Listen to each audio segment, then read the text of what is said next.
Speak Storm, a comedy game design podcast for two guys who know nothing about comedy nor game design.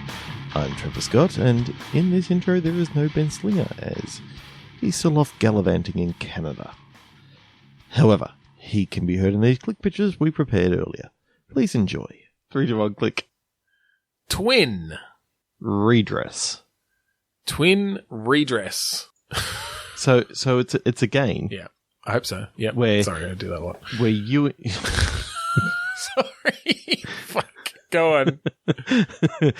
You and your wife go into separate rooms to dress the kids, and you come out, okay, and they're wearing the exact same outfit, and you gotta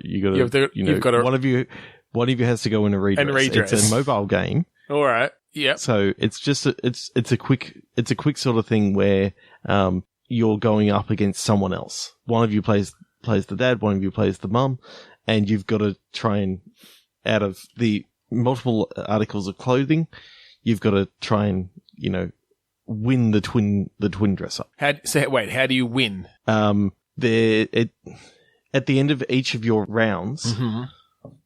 you get 2 or 3 clothing choices in which you get to pick in their other people's games. So the first person to play. Oh, I see. So after say 5 minutes or so, yep. You'll have enough votes to actually give a thumbs up vote. So you just keep on playing your game. Yeah. Yeah. And so other people, are they comparing the two and choosing one over the other, or are they just voting them separately as an outfit as a whole? They see the two twins next to each other. And they swipe left and or they swipe get to right. choose which swipe left or swipe right, Tinder-wise. Twinder. And Twinder. That's the name of the game. It's not sexual or dating. It's about dressing in twins, but Twinder, because you swipe left or right. Okay. Or Twindress. Twinderous. Twinder. Yeah, Twinder. And the thing is, if you do happen to dress them the same, okay, then you have to get into redress mode. All right. And redress mode is or like harsher time limit? Has a much harsher time limit. So your normal time limit is say 30 seconds to get them dressed. All right. Your redress time limit is 5 literally seconds. Like 7 seconds. Okay, you just got to throw clothes on them. So is there a mechanic for dressing them? Like, is there sort of motions? We're talking about sort of touchscreen phone game, right? So is it that you have to pull it over their head? You have to pull their pants on. You have to plop the hat on their head. Yeah, see, that could get a bit awkward. Well, I mean, they don't get naked or anything. Oh, you're just saying that in 7 seconds. Well, that's it's got to be a bit cartoonish. Like, I don't think you can be inappropriate. You're using multi-touch, so you're like... Yeah, so you're grabbing a pair of pants from this drawer and a shirt from this cupboard and pulling them onto this child. Simultaneously. Well, yeah, you can 2 fingers, 1 per pant leg. 3 fingers, head hole. Yep. Arms. So there's like pro techniques to this. And but you lose points if the child gets too disgruntled because you like shove them around too much. And you put clothes on them that were too small and it like hurt their head as it went on over onto their neck or back. Yeah, exactly. You got to make sure it's inside flipped out, the right way, inside out. Yeah, I kind of like this. It's kind of fun. And I like the fact that it's a mobile game, so it's sort of like you're always going against you don't necessarily go up against friends or anything like that. You're just going up against someone else, and you've got. So I mean, what are the chances? What are the chances of you dressing them the same though? They're probably not very high. I guess that's just on the off chance. But it's just if you do get into redress mode. Or maybe it's also if you win the redress, you get in-game currency that you can spend on shit. On more clothes, presumably. Well, but also maybe it's not just if you dress them the same. Maybe it's if you get a tie or something. Like you can't get a clear winner between your original outfits. Yeah, so you both get launched back into the redress if you're both still playing. Yeah. But the problem is you may not be both playing. Well, you get a notification. So. You've got a minute or something to respond. I don't know. Yeah. I don't know. We don't have to work out all those details. That's cool. Someone else does. That's cool. Refresh. Yes. 3, 2, 1, click. I did it this time. Avalanche. Detonation. Oh, okay. Well, that goes well together. So is this? It's just like a game where you have to sort of figure out where best to detonate to set the avalanche off in the way you want it. So have you seen Mystery Science Theater: The Return? I have not. No.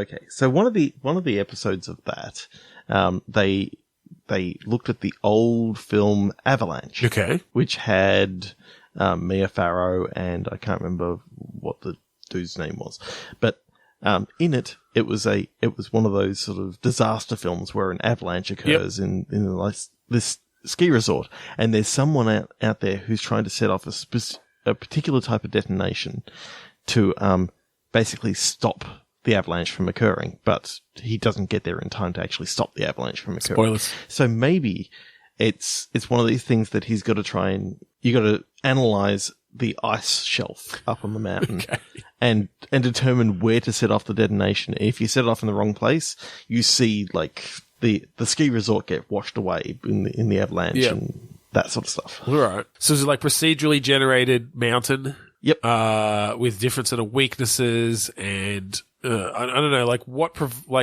defines where an avalanche doesn't sort of kick off? I guess it's probably about like the tree, the build up of snow, and like the trees and things that could maybe like I don't know, and the gradient and yeah. So how do you like? How do you analyze? How do you let someone analyze this in a way that doesn't just become, well, if I set it off here, let's see what happens. I mean, that's fun. Don't get me wrong. I'd like a really well done avalanche simulator where it's just like, all right, dynamite here, watch it just tumble down, see what it destroys. Maybe it's like a burnout crash mode. Add-on for steep. Well, it's an add-on for steep in which you can set off an avalanche, or you're trying to stop avalanches from happening on people's like mountains that are going down. Steep multiplayer, maybe it's not an add-on for steep. It's like we hack the game Steep, where we could just log into people's multiplayer games and set off avalanches, and they just have to like fucking ski or snowboard or bloody whatever else for their lives. I like it. Yeah.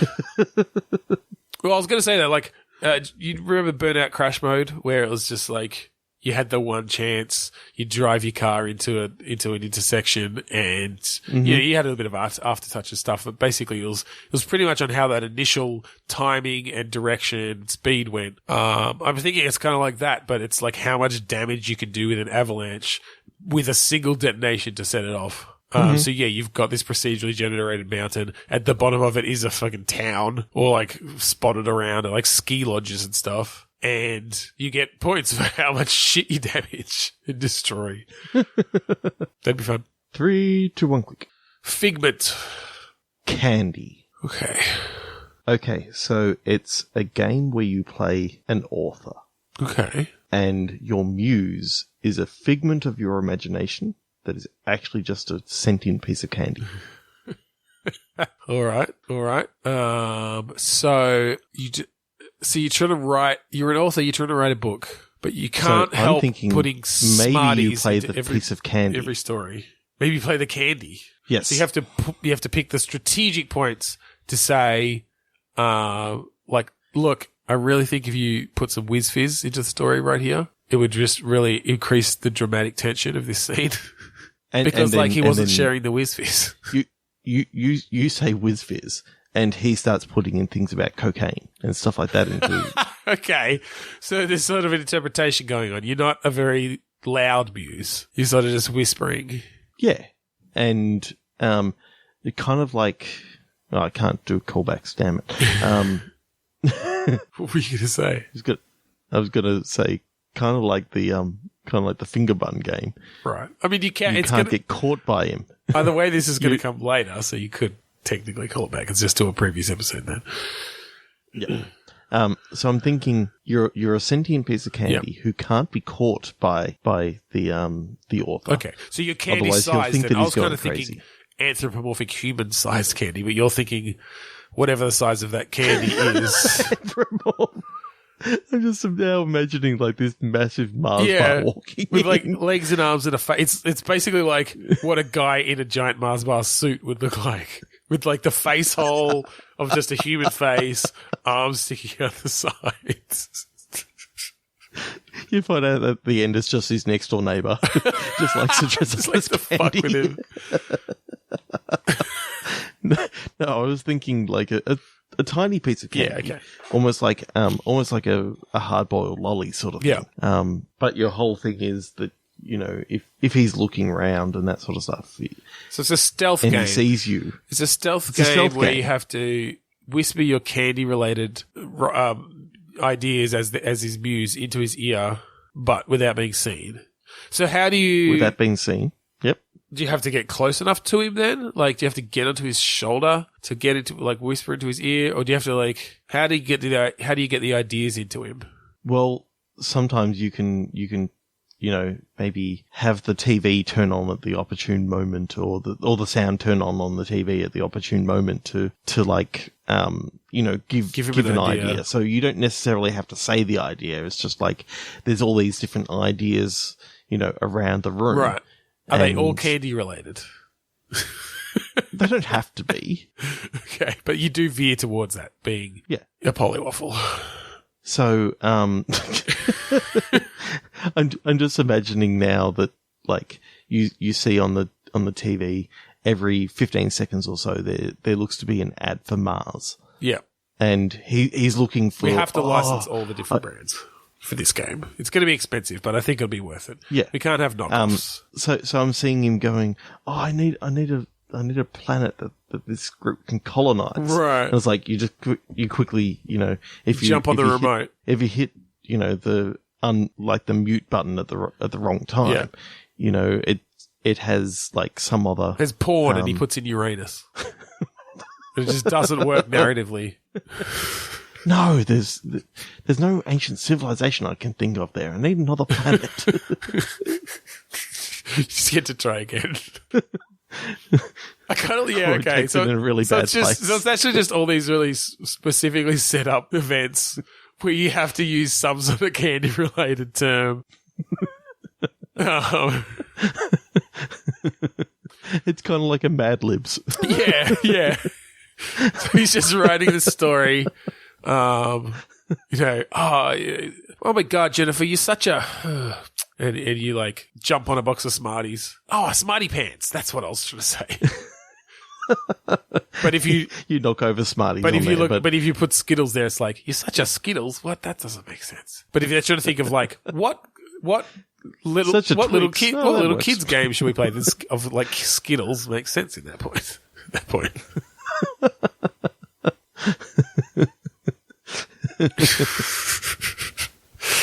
What's that ancient word for between things? And then you put the Twix ad on. Betwixt. Oh shit! I can't come up with what I wanted to. I need a name for a character. Violet Crumble. Except because you can't do crunchy. Like maybe you'd say like you have to choose between similar ones because like you can't do crunchy for that prompt. But a Violet Crumble makes sense. It's only honey, but it has to be a honeycomb related chocolate bar. I need a legitimate wrapper. M&M's. Yeah, you can't put Smarties. What? DJ Smarty? I don't know who that is. M&M. Oh, yeah. He was around in the 90s. All right. 3, 2, 1, click. No, I'm not doing bestiality. Come on. Frightening. Pearl. Frightening Pearl. Something to do with clams? Yep. That if you frighten them in the right way, they open up and you can take the pearl. Okay. Yeah. Some sort of timing-based game. How do you frighten a clam? Massive fucking hammer. Yeah, okay. Clam bake? Yep. This is dumb. They're actually like just really scared of clowns. That's a little known fact about clams. But give them and it's funny, like not the creepy sort of clown, like the happiest clown you can think of, but that'll just freak them the fuck out. Like I'm not talking Pennywise, I'm talking Ronald McDonald. He's the only happy clown I could think of. All right, maybe we won't do another one. See, when you say clown, there's only 2 clowns I can think of. Yeah. One is Pennywise, and the other one is a certain entertainer that played with his purple-headed puppet. Oh, there's like one other person that'll get that joke. Maybe two. Yeah. All right. Okay, let's just try one more. 3, 2, 1, click. Classmate. Yam. Oh, okay. So this is a callback to the episode with Brendan from the Hungry Gamers. This is for those who missed that episode. It was a world full of sentient vegetables after a terraforming incident had gone awry.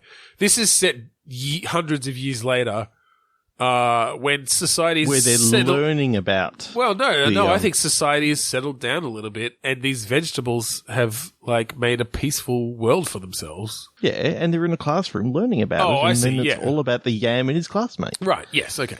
So they're in history. They're in history class, learning about the Great Leafy Yam War. Yep. And what happens? Oh, you're leaving that to me? Is it a dating game? Maybe there's like racial tensions between the between the different root vegetables. Well, wait. Did they just like? Was there a genocide? Did they completely wipe out the leafy vegetables, or did they eventually come to some sort of accordance? And on this continent, yes. Okay. Well, it'd be interesting to bring in those race relations now in a supposedly civilized society. Maybe it is a sort of a dating game style thing where you're in a previously segregated school with only root vegetables, and your new classmate comes in and it's a leek. Yeah. Well, wait, is a leek? Yeah, I guess a leek grows above ground, right? Yeah. They kind of have bulbs though, huh? Yeah. Maybe maybe they get a pass. Maybe there's like a I don't know. They're a leafy root vegetable. Yeah. So they're kind of in the middle. They're kind of a half breed. So, all right. Yeah, and so it's about navigating the social. It's a point-and-click adventure game, and it's all about navigating the school year. Navigating the school year at this racially charged event. Overcoming the differences between this previously segregated school and learning that your best friend can actually be, who you've been taught to hate. Yes. So it's really, it's an amazing tale of racism, but shown through vegetables. Yeah, absolutely. And vegism. How, leafism. Yeah, greenism or something. Leafism, yeah. So I'm imagining, maybe the leek comes in and just wears a massive hat to like cover the leaves. To cover the leaves. Yeah. So who's that character? Maybe she's like, is she a yam? I guess she's a yam. We'll stick with the yam as the main sort of character. Jan the yam. Yep, sounds good. Yep. And so is the leek, is it a love interest or is it like a best, like you're learning to like them as a friend sort of thing? How does this? I think Mass Effect style, you can choose whether you want to pursue a romantic relationship with these people. Yeah. Fair enough. Because in Mass Effect, you didn't have to go down any of that route. Any of the romance paths. Yeah, that's probably good. It's probably best to keep, like, there's no mandatory romance stuff. We're telling a story between people getting to know each other and understanding each other's differences. And I suppose the good thing about the fact that this is a vegetable society, this is a society in which there's no two sexes. It's just one sex. Okay, there. So it's a monosexist. Yeah. Or whatever they call the They're all completely androgynous looking as well. Like, I don't know if androgynous makes sense in a society where there's literally one gender, but from our multi-gendered perspective, we make sure that they're designed in a way that does not imply. Well, I mean, I guess it depends on whether they want to identify. Well, no, I don't know. Fuck. No, all right. They don't need to. You've got to get out of this whole male female thing. It's vegetable. It's just vegetable. But I mean, it's going to be difficult coming from our world that. Yeah. But we don't have to worry about that because we're just the designers. That's the the people who actually put it all together. But I'm just saying, we're coming up with the idea. We need. All right, just all right. Okay, so Jan the Yam meets Monique the Leek. They become best friends. No, but it can't be Monique the Leek because the Leek doesn't want to let them know that she's got the leafy. Well, but I mean, it becomes obvious at some point. Yeah, it's one of those things that everyone just thinks that Monique wears this like massive hat, because it's all the fashion nowadays. Yep. But Jan the Yam finds out that Monique is actually a leek and not like I don't know a turnip or whatever that she was originally trying to say. A carrot. I mean, the colour's all wrong, but I'm just thinking of things that are long-ish. I'm just a misshapen turnip. Yeah.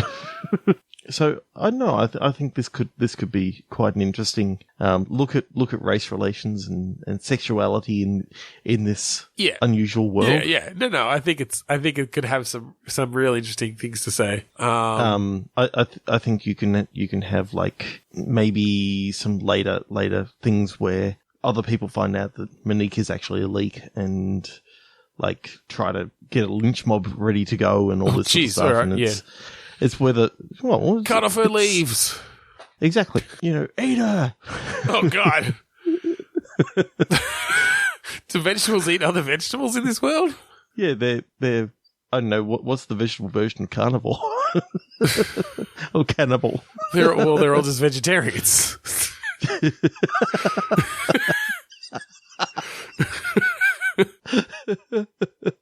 That adds. So they stop having nutrients from the ground and they just eat. That's part of them becoming sentient. Like they used to take nutrients from the ground, and maybe they still can, but it means they have to literally like bury themselves back into the ground. Yeah, see, this could be an interesting thing to let's explore this world a little bit more. Apart from just the relationships and the race stuff, although, I mean, obviously the fact that they may then have to eat each other for nutrients, obviously brings in some tensions. I'm imagining when you go home, like your bedroom is literally just a patch of like nice soil. Yeah, you just dig yourself in. You can just dig yourself back in and your roots like start sucking up the water from underneath and your mum goes, "Do you want a drink of water before you go to bed?" And she gets the watering can and puts it into your soil. Pulls the string and like the water pulls from the watering can that's perched above your bedroom or above the house. There you go, darling.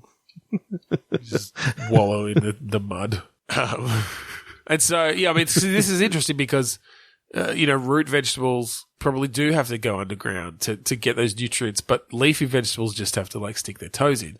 Or, like, put down some roots, I guess. So, they live in very different societies. Yeah, definitely. I wonder, like, because the root vegetables, they probably don't like the sun very much, really. I don't know. They're used to living underground. I think in this area, like, their nighttime is actually daytime. Oh, okay. So they're sort of more nocturnal. Well, the sun's coming up. It's curfew and that sort of stuff. Yeah. So how does that work with the kind of integration between the leafy vegetables and the root vegetables? Because Monique's just going to school, which is at nighttime. Right. It's just because she happened to be in the catchment area for that school, and there was no other leaf school that would take her, or her parent, or if you want to, because I'm trying to seed go with mother. Yeah. So if it turns out the seed mother didn't just wanted to homeschool, right. its child. Yeah. But it shouldn't even be seed mother. Monique. Yeah, I don't. Seed bearer. A seed bearer. Seed bearer. But seed bearer, I want to go to school. She goes, but our kind is all shunned throughout this, and she goes throughout the muddy plains. They go. This is really hard. Not using he she pronouns. They. Yep. Why did I start? They is fine. They is fine. Okay, so they decide to send Monique to school, to the local root vegetable school.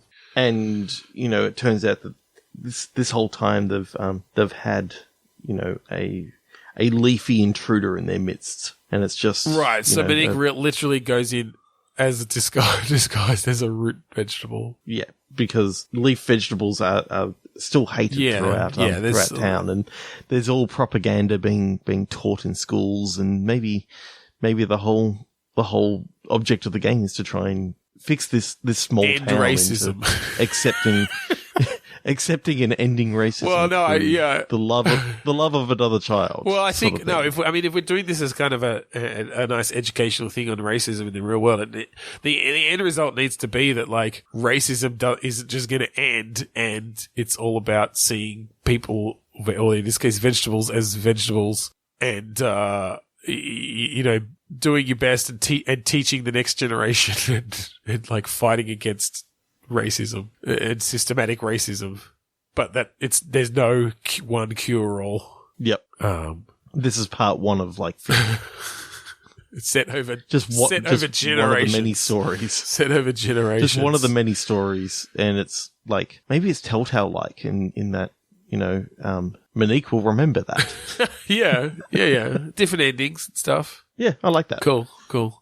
I like that coming back teach vegetables to all an old friend to all get along. That's rather heavy. Let's see if we can get a little bit lighter in the next one. But 3, 2, 1. Well, sorry, damn it. No, it's fine. I was trying to come up with a joke. But I lost it. I was going to say like teach vegetables to all get along, but fuck the fruit. Those guys are horrible. Like they're not even worth looking at. And don't get me started on tomatoes. Are they fruit? Are they vegetables? Nobody knows. Either way, they're not root vegetables, so they could get fucked. Thank you for joining us today on Bitstorm. You can check us out on Twitter, Facebook, and Instagram. We are Bitstormcast on all those. Find us on iTunes. We'd really love it if you could rate, review, and subscribe to us there.